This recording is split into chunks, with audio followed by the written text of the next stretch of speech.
اللہ کے نبی صلی اللہ علیہ وسلم کا اس مہینے کی شروعات میں یا اس مہینے کے آغاز ہونے کے بعد آپ کی طرز زندگی اور آپ کا طرز عمل یہ ہوتا تھا کہ آپ صلی اللہ علیہ وسلم روزوں کا اہتمام کرتے تھے، خصوصاً اس مہینے کی 10 تاریخ کو، جس کو یوم عاشورہ کہا جاتا ہے۔ عاشورہ یہ عربی زبان کا لفظ ہے، عشر سے بنا ہے، جس کے معنی 10 ہوتے ہیں، یعنی 10 ذی الحجہ کا روزہ۔ اللہ کے نبی صلی اللہ علیہ وسلم جب مکہ میں تھے تو عاشورہ کا روزہ رکھا کرتے تھے۔ جب آپ مکہ سے ہجرت کر کے مدینہ گئے تو وہاں پر مدینہ کے اندر یہودیوں کو دیکھا کہ وہ روزوں کا اہتمام کرتے ہیں، تو پوچھا اللہ کے نبی صلی اللہ علیہ وسلم نے کہ تم لوگ اس دن روزہ کیوں رکھتے ہو؟ تو یہودیوں نے کہا کہ اس دن اللہ تبارک و تعالیٰ نے موسیٰ علیہ السلام اور ان کی قوم کو فرعون کے چنگل سے آزادی دلائی تھی، اس کی خوشی میں ہم روزے کا اہتمام کرتے ہیں۔ تو اللہ تبارک و تعالیٰ نے اللہ کے نبی صلی اللہ علیہ وسلم نے ان سے کہا نحن احق بموسیٰ منکم، تم سے زیادہ ہم موسیٰ علیہ السلام کے حقدار ہیں۔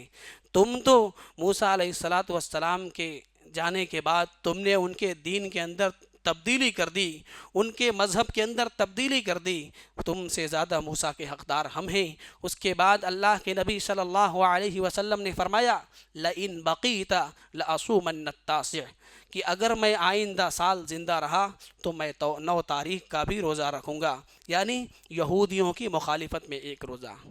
تو اب عاشورہ کے روزے کے تعلق سے بہت سارے اختلافات ہیں کہ عاشورہ کا روزہ کب رکھا جائے۔ سب سے پہلے تو ہمیں یہ معلوم ہونا چاہیے کہ عاشورہ کا روزہ اس لیے رکھا جاتا ہے کیونکہ موسیٰ علیہ السلام کو اس دن فرعون سے آزادی ملی تھی۔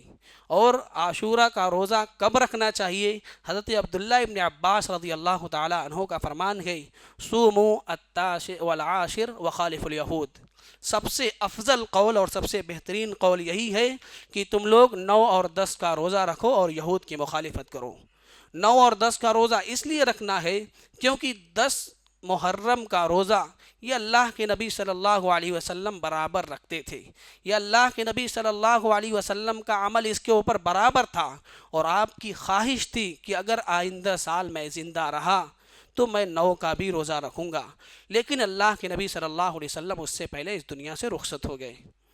تو اللہ کے نبی صلی اللہ علیہ وسلم کے عمل کی بنیاد پر اور اسی طریقے سے آپ کی خواہش کی بنیاد پر، یعنی 9 اور 10 کا اگر ہم روزہ رکھتے ہیں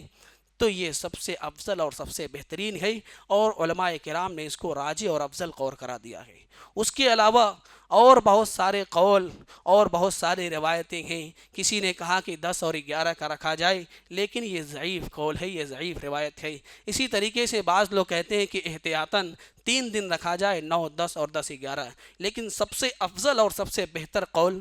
وہ یہی ہے کہ 9 اور 10 کا روزہ رکھا جائے۔ یہ اللہ کے نبی صلی اللہ علیہ وسلم کا عمل بھی تھا اور آپ کی خواہش بھی تھی۔